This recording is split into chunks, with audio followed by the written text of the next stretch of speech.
Mas maraming pagkakataon na nagde-deliver kami ng basura sa bahay ni Speaker Romualdez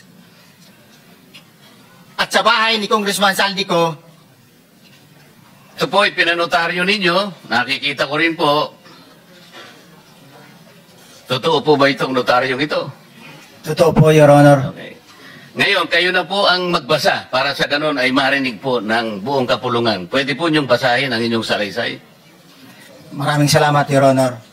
Ako po si Orly Gutisa, may asawa, nasa tamang edad, Pilipino, makatapos makapanumpa na ngayon sa umiiral na batas ay nagsasaad at naglalahad ng gaya ng mga sumusunod. Ako po ay lumabas upang magsalita sa isyu na ito. Bilang isang dating sundalo,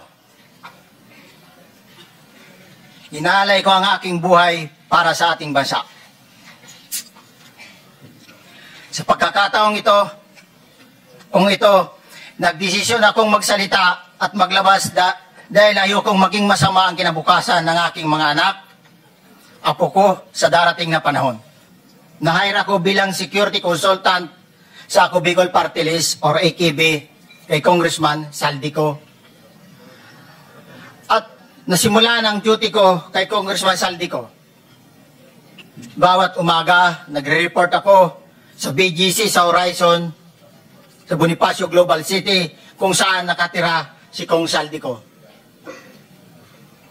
Tuwing may duty at detailed ako sa basura, it means itong basura, ito yung box ng pera na pinag-uusapan natin sa kasalukuyan. Mr. Gutesa, mag-stick ka lang sa binabasa mo. Huwag ka nang nag-a-adlib. Kung ano yung nandito, basahin mo lang. Yes, Your Honor. Tuwing may duty detail ako sa basura, pumupunta kami sa 28 Ladybug Corner, Dragonfly, Valle Verde 6, Pasig City. Tagabuhat lang ako ng malita ng basura. Ang ibig sabihin ng basura ay malita na may lamang pera. Ang bawat malita ay may lamang humigit kumulang 48 million pesos.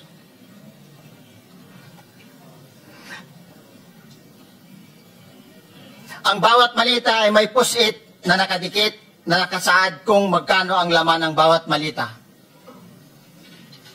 Tuwing may duty detail sa basura, may pumupunta na tao na magde-deliver ng basura at nire-receive ni John Paul Estrada at Mark Iksay. Ang mga executive assistant ni Congressman Saldico at sila ang mga detailed sa mga ganyang activities. Ang mga nangyayari kapag duty kami sa basura, kalimitang dinadala sa bahay ni Congressman Saldico sa Valle Verde 6 at tinatanggap naman ni Mark at ni Paul. Pagkatapos naming may baba ang nasabing basura, ipinapasok sa bahay ni Congressman Saldico sa Valle Verde 6 at binibilang ni Mark at ni Paul. Alam ko na ang laman ng malita ay pera sapagkat nakita ko si Paul na binuksan ang malita at inilabas ang laman para bilangin. Ang isang ehemplo na nagdala ng pera ay si Congressman Eric Yap ng AXIS Party List.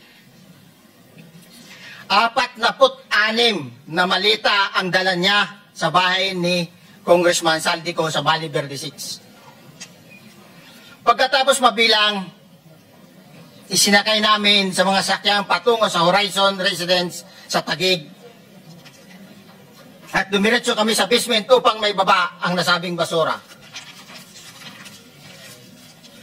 Bago ibaba ang nasabing basura, ito ay bawas na. Halimbawa, nag-akyat kami ng 46 na malita.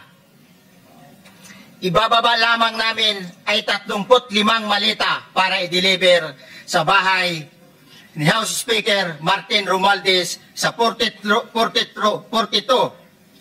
McKinley Street, Taguig. Ang labing isang malita ay naiwan sa taas ng 56th floor sa Horizon Residence. Humigit kumulang 3 beses ako mismo ang nag-deliver ng basura sa bahay ni Congressman Saldico, sa Horizon Resident at sa mga bahay ni Speaker Romualdez sa 42 Mackenzie Street, Taguig. Mas maraming pagkakataon na nagde-deliver kami ng basura sa bahay ni Speaker Romualdez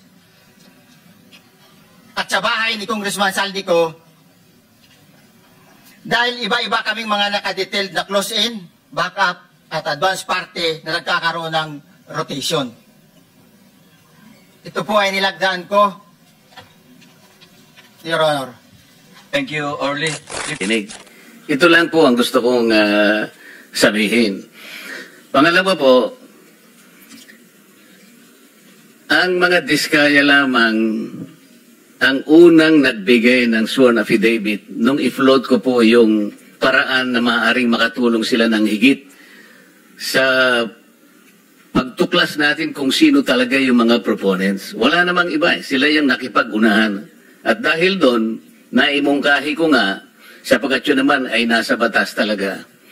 Nasa Section 4 po ng batas ng WPP.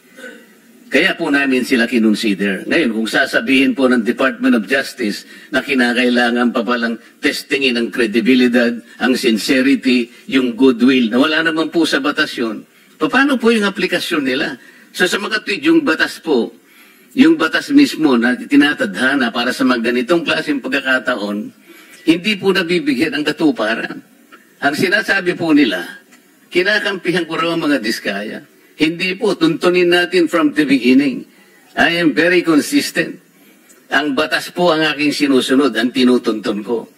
Meron po kasing isang taong nagsabi, nag-intriga, nagpalabas ng kung anong klaseng intriga, na ako raw po, o maring hindi ako, isa raw mambabatas ang lumapit sa diskaya, humihingi raw po ng 1 billion pesos.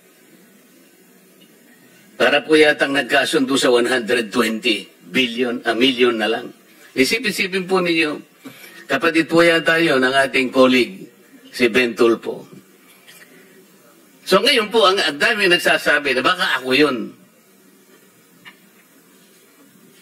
Sa akin lang po, okay lang yung magpalabas sila ng ganun eh. Basta may maniwala lang sana na mas maraming tao na hindi totoo ang sinasabi. Para sa akin, okay na po yun eh. Mr. Diskaya, meron bang pagkakataon ako nagpahaging sa iyo ng kahit ano pa? Your Honor, wala po talaga. Saan ang galing yung binanggit ni Ben Tulfo na merong isang mambabatas? Your Honor, wala po akong idea, Your Honor. Hindi po Ben Tulfo, Ramon Tulfo pala. Sorry. Your Honor, wala po akong idea, Your Honor, kung saan po nanggaling.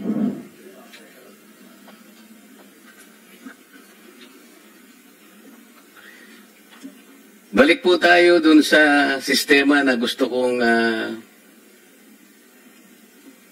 maging daan para maayos natin sa pamagitan po ng pagdinig na ito. Secretary Bunuan o kaya si Yusek Kati, kung sino man po ang pwedeng sumagot sa inyo. Natukoy na po natin kanina yung taba ng budget na halos 1 trillion pesos ay talagang naidagdag sa budget na hindi naman kailangan. At ngayon po, ito yung ating pinagtatalunan. Sino po bang may kagagawan kung bakit lumubo ng ganito ng budget na hindi naman natin kailangan? Halimbawa po, yung mga party list, yung Sec Kati or Sec Bunuan, meron kayong code 160. Magkano po ba yung binibigay nyo sa mga congressmen na party list? Magkano po ba yung nakatoka para sa kanila?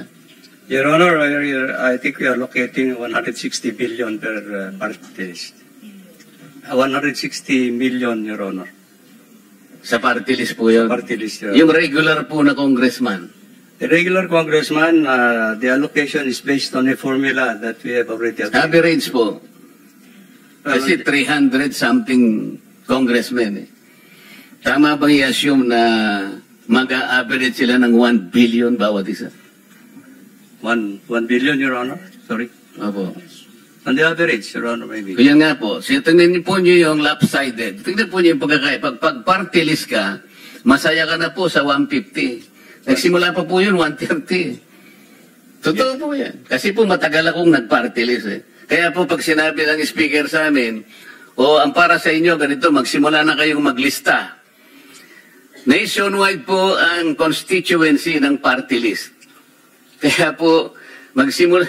Saan mo dadalhin yung 150 million buong Pilipinas? Kaya po merong isang barangay, sasabihin ko sa kanila, pwede bang 500,000 na lang muna kayo? Kasi paghahatian po ninyo ito. Sasabihin sa amin ng ibang mga barangay kapitan, sa kubeta lang po, hindi na po kakasa ito. Kawawa po ang party list. Regular 1 billion. Samantalang ang distrito po niya lalong-lalo na po kung Batanes. Ilang tao lang ba ang Batanes? Yung Butante yata ron, 9,000 lang ang Batanes. Pero meron siyang 1 billion. Ang party list, nationwide ang constituency, masaya ka na sa 150. Ito yung sistema pong mali. Hindi ko malaman paano po rin yung ina-allocate. Yung allocation po ang problema rito. Yung pong code na 143, USEC, para saan po yun? Magkano po ang nakatoka ron? Pwede pong i-clarify, ano po yung 143? Yung pong mga insertions, magkano po yun? Kanina po, pinag-usapan natin. Sa Congress, magkano po yun? Sa House of Representatives. Yung House of Representatives, Your Honor, meron yung leadership fund din. Natapos na po tayo doon eh. Yes, Sama-sama na po doon. Nasa 450B na po yun. Pati yung allocable. Yes, Your Honor, yeah. So, yan po yung...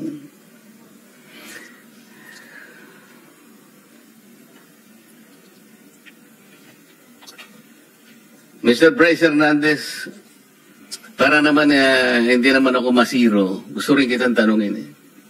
Kahit sinabi ng chairman nung isang nakaraang pagdinig na na-exasperate na sa'yo, sinabi sa'yo, incredible ka talaga.